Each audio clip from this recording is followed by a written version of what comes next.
नमस्कार, स्वागत है आप लोगों का सीडीपी बाय आंचल पे। बेटा आप लोगों के जो कुछ क्वेश्चन बच गए थे लर्निंग के, वो वाले क्वेश्चन मैं आज कंटिन्यू करूंगी। तो आज का जो भी पार्ट होगा this will be an extension to yesterday's class. तो हमारा टॉपिक वही रहेगा, लर्निंग का है। एक बात ये कहना चाहूँगी आप लोगों को, मैंने किसी के कमेंट में देखा था कि क्या आप ये क्लास CSSB के लिए देख सकते हैं? बिल्कुल देख सकते हैं। तो अगर मैं आप लोगों को DSSB वाले पार्ट की बात करूं, तो मैं जिस कोर्स कोड को कवर कर रही हूं इन क्लासेस के अंदर, मैंने पहले ही कंटेंट आप लोगों को ग्रुप में शेयर कर दिया था कि मेरा कोर्स कोड जो है वो 502 है। ये प्रॉपर आप लोगों का पेडागोजी का है जो कि टीचिंग एप्टीट्यूड को कवर करता है। तो जो भी बच्चे चंडीगढ़ JBT की तैयारी कर रहे हैं या आप लोग तैयारी कर रहे हैं अपना DSSB PRT के लिए, दोनों बच्चों के लिए क्लास इम्पॉर्टेंट है। अभी आप लोगों को देखना होगा, लोग टाइम निकाल सकते हैं तो ज़रूर देखिएगा। एनीवेज, आप लोगों का क्वेश्चन को एक बार ध्यान से रीड करिएगा। आपको मैंने यहाँ पे पूछा है कि कौन सा टीचर का इंस्ट्रक्शनल मटेरियल है। क्वेश्चन को अगर ध्यान से पढ़ोगे तभी आंसर निकाल पाओगे। तो जो ऑप्शन मैंने आप लोगों को दिए थे, मैंने उन ऑप्शंस को थोड़ा बदल दिया है ताकि थोड़ा सा आपके पास और चीज़ों को घुमा के पूछूंगी तो आपकी लर्निंग बढ़िया होगी। तो instructional material for a teacher है क्या? एग्जाम्पलर बुक्स जो कि NCF 2005 के बाद निकाली गई थी। बेटा मैं जो भी ऑप्शन के साथ कई नई बातें बोलूँ ना, वो सब आप नोट कर लिया करो। अभी मैंने बोला कि एग्जाम्पलर बुक्स कब लाई गई थी, NCF 2005 के बाद लाई गई थी। इससे पहले कोई भी एग्जाम्पलर बुक्स नहीं हुआ करती थी। और एग्जाम्पलर बुक्स को लेकर आने का पर्पस भी ये था कि NCF ने ये माना था कि 3 विषयों के अंदर बहुत कठिनाई आ रही है। एक, अंग्रेजी में बच्चों का फेलियर रेट ज़्यादा है, मैथ्स का, साइंस का।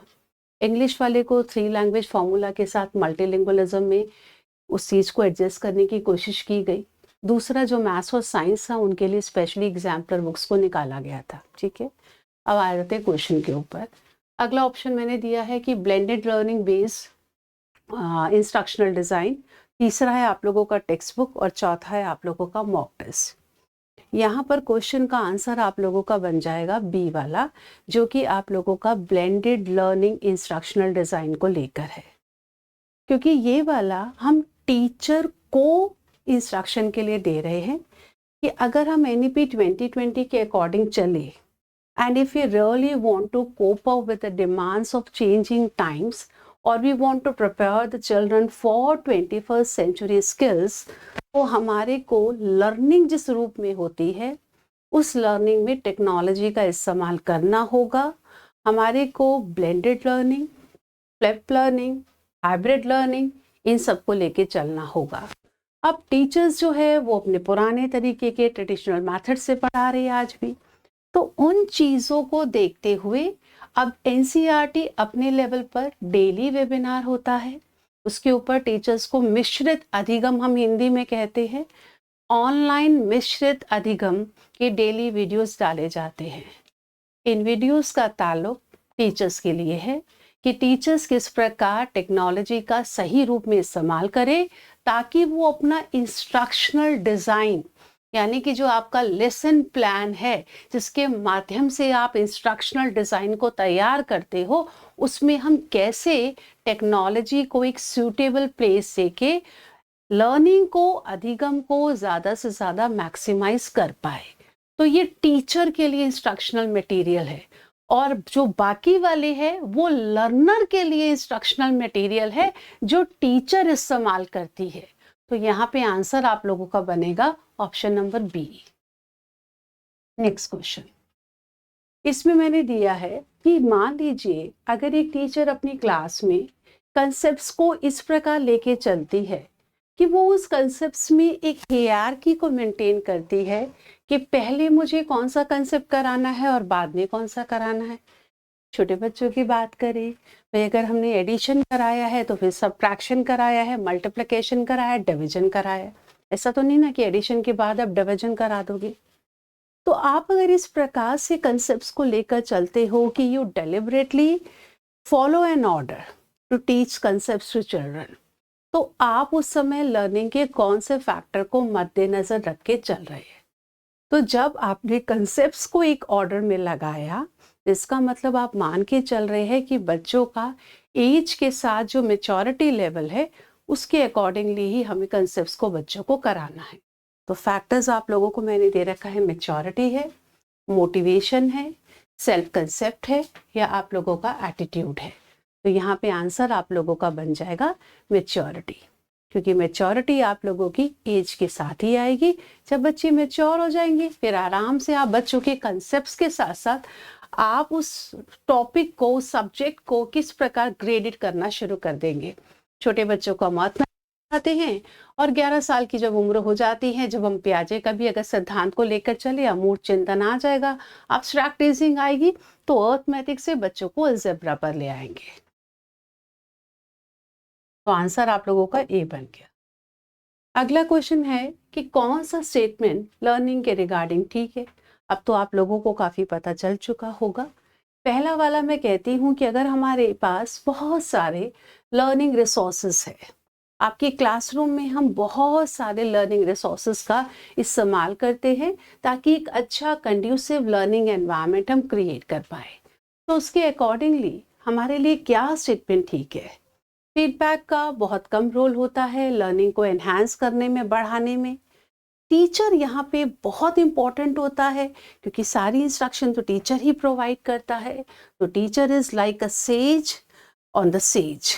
तीसरा है कि जो भी टीचर अपने टॉपिक के साथ, अपने सब्जेक्ट्स के साथ बहुत ज़्यादा रिलेट करता है, उसका एक डेडिकेशन, एक कमिटमेंट है, एक पैशन है, तो वो क्लासरूम में अपने सब्जेक्ट्स के साथ पर्सनल हो जाता है। और हो सकता है कुछ एग्जाम्पल वो अपनी एक्सपीरियंसेस से अपनी लाइफ के देना शुरू करे, या चारों के चारों जो भी कथन, चार दे रखे ऑप्शन के ऊपर के तीनों कथन आपके ठीक है। तो यहाँ पर जो सही वाला है वो आप लोगों का तीसरा वाला है कि एक अच्छा पैशनेट टीचर ही अपनी एक्सपीरियंसेस के साथ लेसन को और रोचक और एंटरटेनिंग और इंटरेस्टिंग बना देता है, क्योंकि बच्चे उसके साथ जल्दी रिलेट कर पाते हैं। और जो ऊपर की ऑप्शन है फीडबैक का, तो भाई बहुत बड़ा रोल है। फीडबैक तो आपको बच्चों को देना ही पड़ता है। अगर आपने बच्चों को फीडबैक नहीं दिया तो शायद हो सकता है लर्निंग ही नहीं होगी, कि उनको पता ही नहीं चल रहा कि वो सही कर रहे हैं या गलत कर रहे हैं। तो फीडबैक तो आपके लिए बहुत ज़रूरी है। और सेकंड वाला, टीचर आपके लिए सेज ऑन द स्टेज हो गया, तो टीचर का काम केवल प्रवचन देना नहीं है इंस्ट्रक्शन के तौर के ऊपर, बल्कि हमारे लिए तो ये है एज अ फैसिलिटेटर हमारा रोल ये बनता है कि हम लर्निंग के लिए ऐसी कंडीशंस को डिज़ाइन करें दैट एंश्योर्स कि बच्चे उसमें लर्निंग कर पाए, they go discover what we have intended for, कि हमने वो डिज़ाइनिंग ही इसी पर्पस से करी है। तो आंसर आप लोगों का थर्ड वाला बनेगा। उसके बाद मोटिवेशन अपने आप में क्या है, क्या ये बताता है, इस बात की व्याख्या करता है कि भाई व्यवहार अपने आप में क्या है, या दूसरा कि व्यवहार के क्या प्रभाव हो सकते हैं, या ये उन चीजों को चिन्हित करता है कि आपका व्यवहार इस प्रकार का क्यों हो रहा है, या ऑल द अबव। तो भाई मोटिवेशन आपका कोई एक्सप्लेन नहीं कर रहा होता बिहेवियर को स्टडी करने के लिए तो हमारी साइकोलॉजी है, और उस साइकोलॉजी के अंतर्गत ही हम मोटिवेशन को पढ़ते हैं। मतलब वर्ड अपने आप में कहता है कि कुछ स्टर अप हो गया है, कुछ हिल गया है, यानी कि एक साधारण जो जनरल आपका बिहेवियर है वो नहीं है, व्यवहार में एक प्रकार की हलचल आ गई है। वो हलचल एक खास निश्चित उद्देश्य को पाने के लिए एक निश्चित दिशा में किया गया व्यवहार है। तो सबसे अच्छा आंसर आप लोगों के लिए बनेगा थर्ड वाला, जो इस रीजंस को अंडरलाई कर रहा है कि एक व्यक्ति एक खास प्रकार का व्यवहार क्यों कर रहा है, उसके पीछे उसका मोटिव क्या है। तो इसलिए अगर हम देखते हैं भाई एग्जाम डेज चल रहे हैं, बच्चों के व्यवहार में देख रहे हैं कि आजकल बच्चे यूट्यूब पे एग्जाम डेज में, केवल एग्जाम डेज में यूट्यूब से कम अपनी किताबों में बिजी है। आप शॉर्ट्स वगैरह कम देख रहे हैं, किताबों को ज्यादा ध्यान दे रहे हैं। तो ये जो उनका व्यवहार है एकदम से चेंज होता लग रहा है, तो ये क्यों है? रात को बच्चे लेट जागते भी है, लेकिन शॉर्ट सीखने के लिए नहीं, बल्कि अपने सिलेबस को पूरा करने के लिए। तो ये जो अभी प्रेरणा उनके लिए है, तो वहां पे प्रेरक क्या है? हाँ भाई, उनकी एग्जाम है, तो उनको अच्छे मार्क्स लेने हैं, तो एक खास प्रकार का व्यवहार है। आंसर बन गया आपका थर्ड वाला। अगला क्वेश्चन है, कौन सा अधिगम की विशेषता के रूप में सत्य है? अधिगम एक मानसिक कार्य, yes, learning is a mental activity, क्योंकि इसके अंदर आपके मेंटल ऑपरेशंस इन्वॉल्व होते हैं, तभी आप एक चीज को कर पाते हैं, समझ पाते हैं। परिपक्वता द्वारा व्यवहार में परिवर्तन, अधिगम अनुमानित प्रक्रिया है।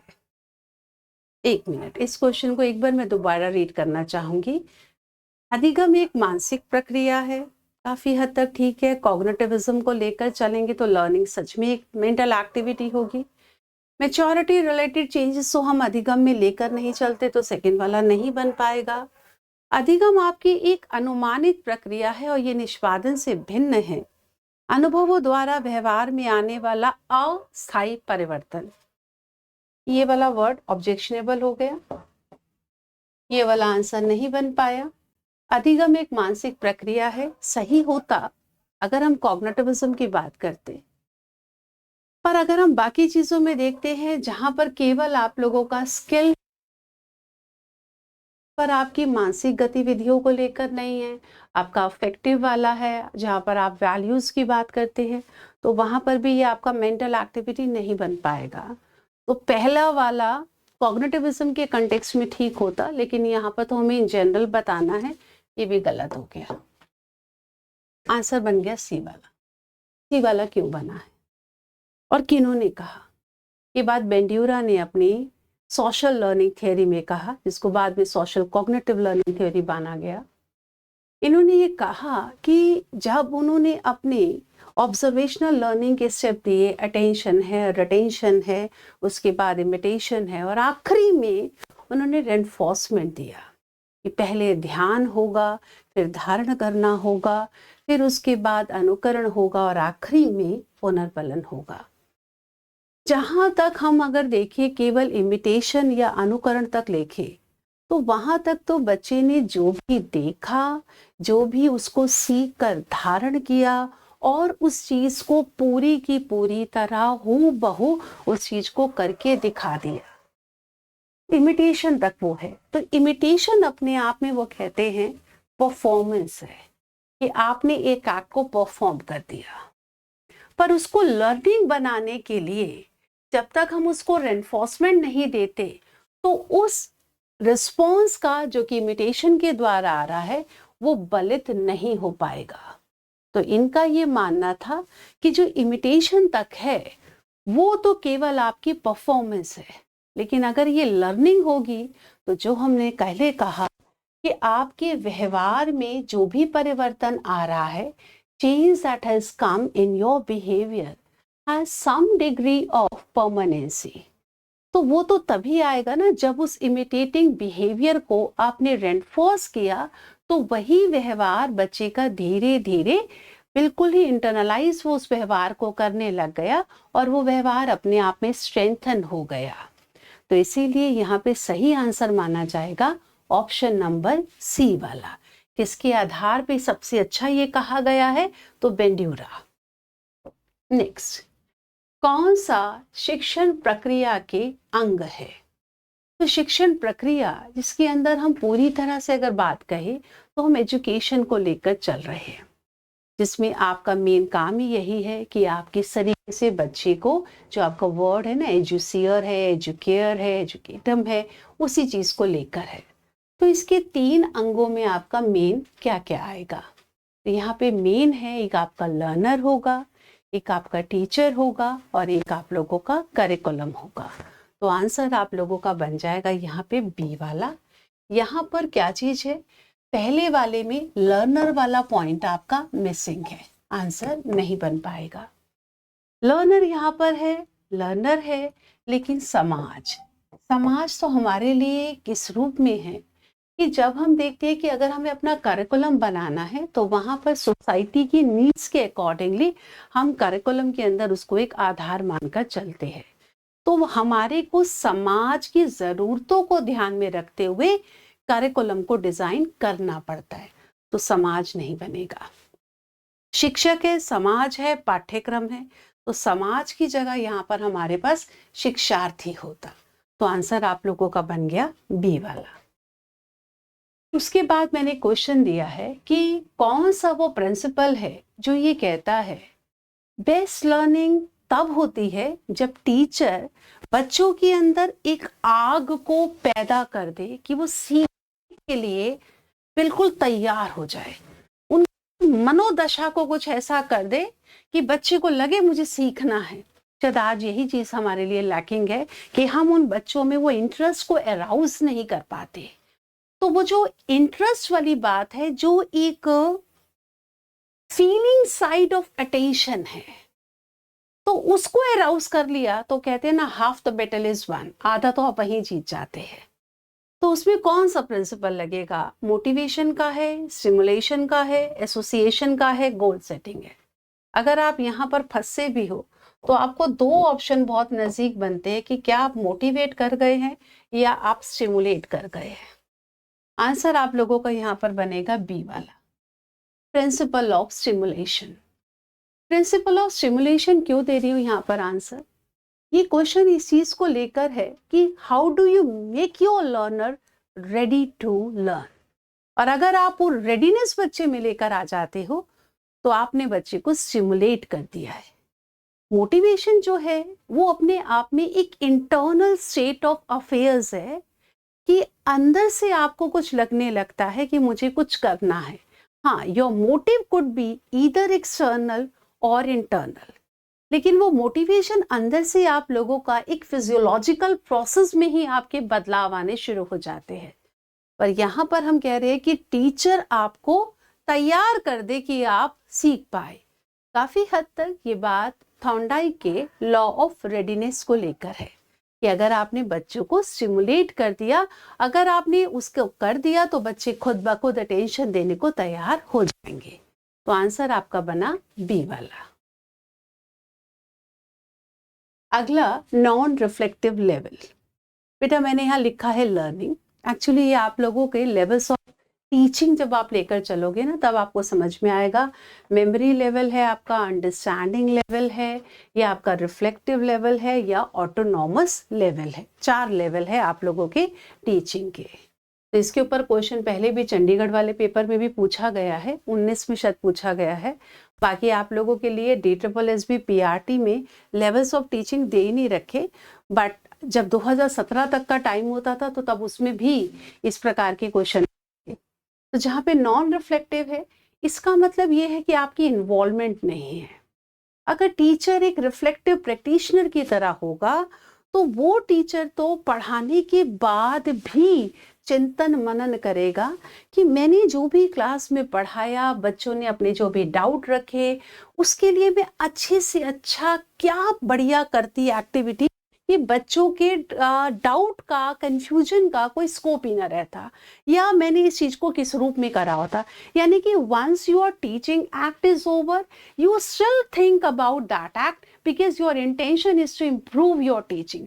आप अपने शिक्षण को किस प्रकार प्रभावशाली बनाए, उसके लिए आप अपने शिक्षण को करने के पश्चात भी उस पर चिंतन मनन आपका जारी रहता है।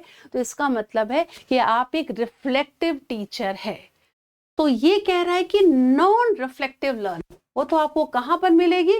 जहां पे आप लोगों का रोट मेमोराइजेशन है, बस आपको सिंपल रट्टे मारने हैं, तो वहां पे आप कुछ भी रिफ्लेक्ट नहीं कर रहे हैं।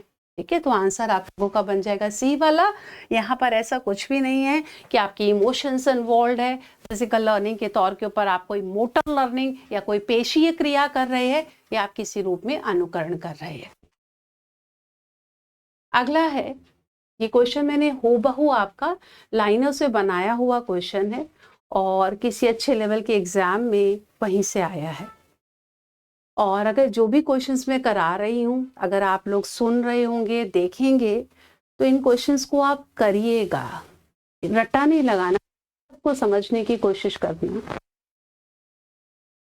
डील कर रही हूँ EMRS का जो पेपर हुआ था टीचिंग एप्टीट्यूड का, उसके एक एक क्वेश्चन का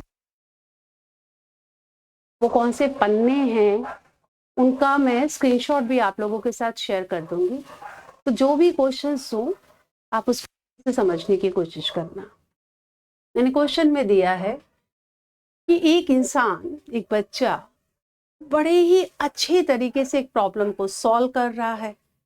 एक लड़की मानो जैसे पीटी उषा की तरह हम कह रहे हैं भाग रही है, भाई ये तो पीटी उषा की तरह भाग रही है, अरे ये तो सचिन तेंदुलकर की तरह बैटिंग कर रहा है, अरे ये तो बिल्कुल अमिताभ बच्चन के केबीसी की तरह कर रहे हैं।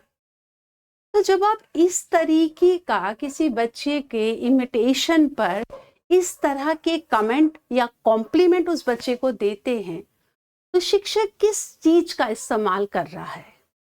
क्या टीचर उस बच्चे को प्रेस कर रहा है? क्या ये अपने आप में एक प्रतिनिधित्व पुनर्बलन का काम कर रहा है, जिसे हम विकेरियस एनफोर्समेंट कहते हैं, या नन है?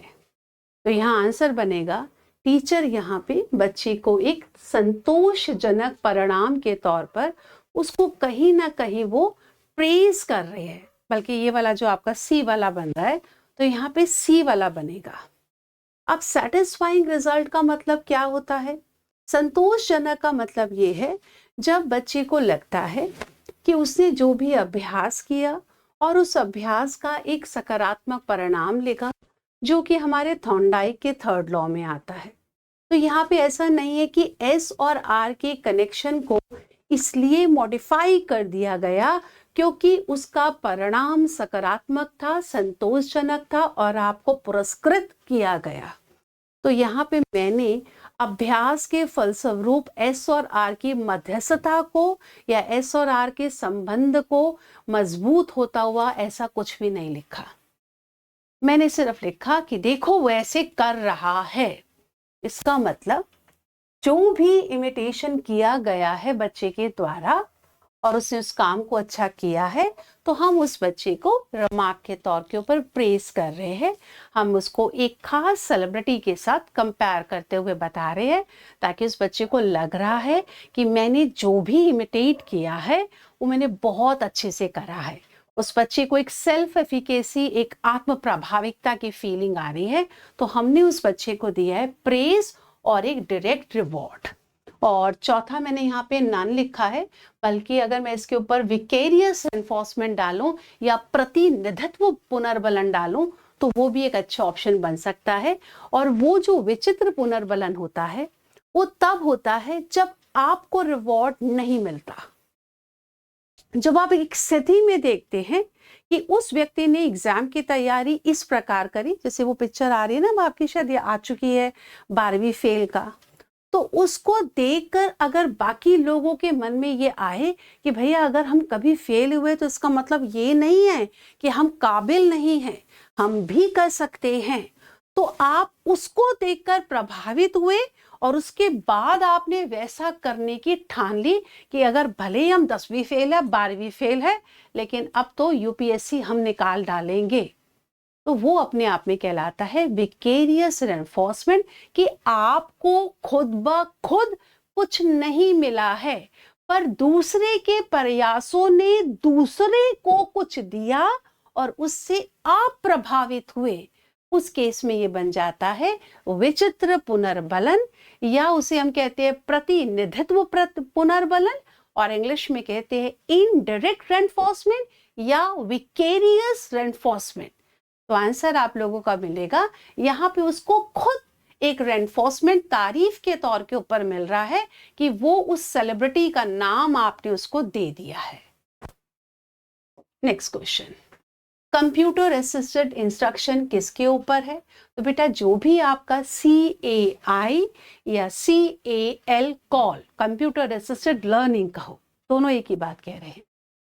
ये आपका स्किनर का ऑपरेंट कंडीशनिंग पर है, जहां पर आप R टाइप कंडीशनिंग का इस्तेमाल करते हैं क्योंकि आप रिस्पॉन्सेस के ऊपर फोकस है।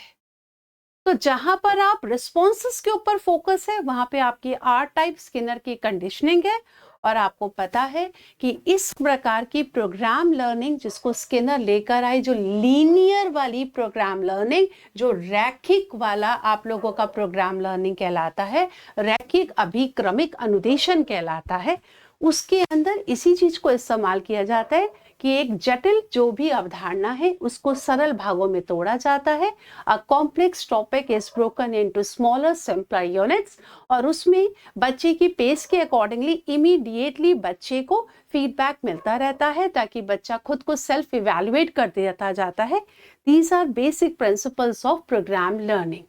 तो इसी के आधार के ऊपर उसको और मॉडिफाई करके कंप्यूटर असिस्टेड इंस्ट्रक्शन में भी इसी प्रकार प्रोग्राम को डिजाइन किया जाता है कि बच्चे को छोटे छोटे भागों में दिया जाता है और हर भाग के अंदर अगर वो सही करता है तो उसको फीडबैक मिलता जाता है, वो खुद अपने आप को अप्रेज कर पाता है कि मैंने कितना टॉपिक सीख लिया है। ठीक है, तो इसमें आंसर आपका बन जाएगा सेकेंड वाला, यानी कि ओनली सेकेंड बी वाला। उसके बाद है लर्निंग अपने आप में किस प्रकार है। ये सिंपल सा आप निकाल ही लेंगे क्योंकि अब आप काफी जान चुके हैं कारकों के बारे में, फैक्टर्स अफेक्टिंग लर्निंग में। तो आंसर आपका बन जाएगा कि लर्निंग वो है जहां पर इंडिविजुअल फैक्टर्स और एनवायरमेंटल फैक्टर्स दोनों के बीच में एक इंटरेक्शन है, both are responsible for an effective learning. तो आंसर आप लोगों का बन जाएगा बी वाला। उसके बाद स्किनर के अकॉर्डिंगली अगर हम चलते हैं और हम बिहेवियर को मॉडिफाई करना चाहते हैं, then what we need to work upon, हमें किसके ऊपर ध्यान देने की आवश्यकता है। जैसे अभी पहले बताया, स्किनर का जो सिद्धांत है वो किसके ऊपर आधारित है, वो आर टाइप कंडीशनिंग है। अब आपको कई बार लगेगा भाई हो सकता है यहाँ पे रेनफोर्समेंट आए, हो सकता है पनिशमेंट आए, बट रेनफोर्समेंट और पनिशमेंट दोनों ही कब मिलेंगे, रिस्पॉन्स के ऊपर मिलेंगे। अगर आपका रिस्पॉन्स से पता चलेगा कि उस प्रकार के व्यवहार की आवृत्ति करवानी है, whether you want to increase the likelihood of that response, आप चाहते हैं कि वो रिस्पॉन्स बार-बार रिपीट करे, then you will be giving reinforcement. And if you want that that particular response is to be suppressed, यदि आप चाहते हैं उस प्रकार की अनुक्रिया को दबा दिया जाए कि वो अनुक्रिया दोबारा कभी उठकर ना आए, तो हम उसके अंदर क्या देंगे, दंड देंगे। तो इस प्रकार रेनफोर्समेंट हो या पनिशमेंट हो, दोनों के द्वारा ही हम व्यवहार को एक आकृतिकरण देते हैं। We tend to give shaping to the behaviour by making use of reinforcement as well as punishment. But reinforcement and punishment दोनों परिणाम किसका है, दोनों परिणाम है रिस्पॉन्स का। तो आंसर बन जाएगा आप लोगों का रिस्पॉन्स। यही क्वेश्चन थे आई बिलीव, और तो नहीं है। तो आप लोगों का जो पीडीएफ मैंने भेजा था उसको मैंने सॉल्व करके दे दिया है। वीडियो का टाइम मैं आप लोगों को नहीं दे सकती हूँ क्योंकि मेरे कुछ अपने भी एंगेजमेंट्स हैं, मैं ऑफलाइन पढ़ाती भी हूँ और कुछ अपने कंटेंट को और ज़्यादा रिफाइन करने की कोशिश करती हूँ। तो आप लोगों को बस ये करना है कि जितने क्वेश्चन थे इसको देख लीजिएगा और जो भी आप लोगों का कमेंट्स हो वो वीडियो में लिख कर दे दीजिएगा। नमस्कार।